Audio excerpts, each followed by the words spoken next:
কেবলমাত্র একজন না, দুই ওপেনারই পেয়েছেন 50, একটা রেকর্ড পার্টনারশিপ। কিন্তু আক্ষেপ ওই দুজনের স্ট্রাইক রেট খুব বেশি ভালো না। আপনি টি-20 ক্রিকেটে যখন সেট হয়ে যাবেন তখন নিশ্চয়ই বড় রান করতে চাইবেন, সেই ব্যাপারটা তানজিদ বা সাইফ হাসান দুজনের স্ট্রাইক রেটই খুব বেশি না।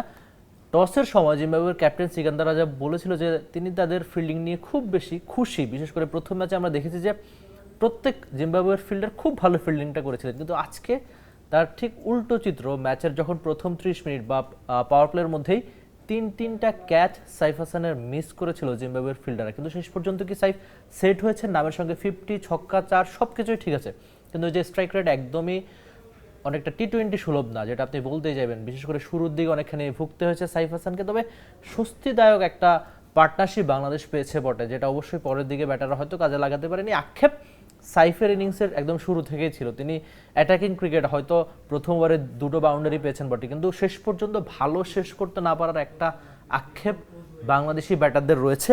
লোডশেডিং কিংবা ঘরের বাইরের তীব্র গরমে ওয়ালটন রিচার্জেবল ফ্যান থাকলে থাকবে শুধু বাতাস আর বাতাস। যেখানে টি-20 ক্রিকেটে বাংলাদেশের সবচেয়ে বড় জুটি আমরা যদি দেখি, রিয়াদ তামিম 132 রান, যেটা 2012 সালে আজ থেকে লম্বা সময় আগে উইন্ডিজের সঙ্গে তারা করেছিল। লিটন রনি ওপেনিংয়ে 124 রানের একটা জুটি করেছিল 2023 সালে। আর সাইফ তানজিদ আজকে জিম্বাবুয়ের সঙ্গে 120 রানের পার্টনারশিপ করলো ওপেনিং জোটে। রেকর্ড পার্টনারশিপের পরে অবশ্য ক্যাপ্টেন হৃদয় বা পারভেজ হোসেন ইমন চারে নেমে খুব বেশি ভালো কিছু করতে পারেনি, যেটা তাদের করতে হতো। কারণ আপনি যখন ওপেনিং জুটি আপনাকে একটা ভালো পার্টনারশিপ এনে দেবে, শেষের দিকে খুব দ্রুত রান করতেই হতো, সেই কাজটাই ক্যাপ্টেন হৃদয় বা পারভেজ হোসেন ইমন করতে পারেন। তবে তানজিদ তামিমের ইনিংসটা একটু হয়তো প্রাপ্তির, মানে আপনি যদি এই অল্প সময়ের মধ্যে বাংলাদেশের প্রথম ইনিংসে একটা প্রাপ্তি খুঁজতে যান, সেখানে নিশ্চয়ই তানজিদ তামিম হবেন। তিনি প্রায়শই বাংলাদেশের টি-20 ক্রিকেটে অন্যতম সেরা ব্যাটারদের একজন হয়ে গেছেন। আপনি যদি 50-র কথা চিন্তা করেন, সেখানে লিটন সাকিবরা হয়তো তার চেয়ে বেশি 50 পেয়েছে, কিন্তু অনেক বেশি ইনিংস তাদের লেগেছে। আন্তর্জাতিক টি-20 বাংলাদেশিদের মধ্যে সর্বোচ্চ 50-তে লিটন দাস 16, সাকিব আল হাসান 13, তানজিদ তামিম আজকে পেয়েছেন নিজের 12তম টি-20 50। বাংলাদেশি ব্যাটাররা খুব বেশি ছক্কা মারতে পারে না, খুব বেশি বড় ছয় মারতে পারে না, তবে সেই আক্ষেপ খানিকটা হয়তো তানজিদ তামিম দূর করতে পারবেন, কেননা সময়ের সঙ্গে বাংলাদেশের অন্যতম সেরা ব্যাটার বটে। আর বিশেষ করে আপনি যদি ছক্কা মারার ক্ষেত্রে চিন্তা করেন, যেখানে বাংলাদেশি ব্যাটাররা অনেকখানি পিছিয়ে, বা আন্তর্জাতিক টি-20 ক্রিকেটের ওই শুরুর দিক থেকে বাংলাদেশি ব্যাটাররা তো অনেকখানি পিছিয়ে ছক্কা মারায়, সেক্ষেত্রে হয়তো খানিকটা আক্ষেপ তানজিদ তামিম দূর করবেন। তার নামের সঙ্গে 50-এর বেশি ছক্কা, সময় যত এগোবে নিশ্চয়ই বাংলাদেশের টি-20 ক্রিকেটে সর্বোচ্চ ছক্কার মালিক হবেন এই Tanzid Hasan তামিমই।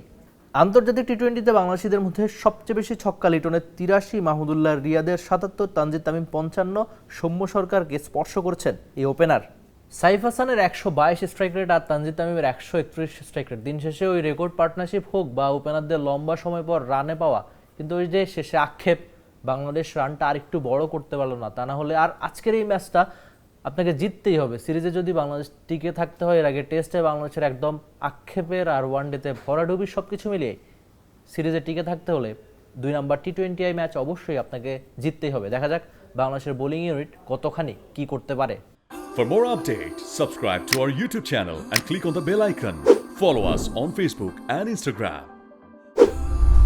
Download T-Sports app to enjoy exciting games and highlights. Visit tsports.com.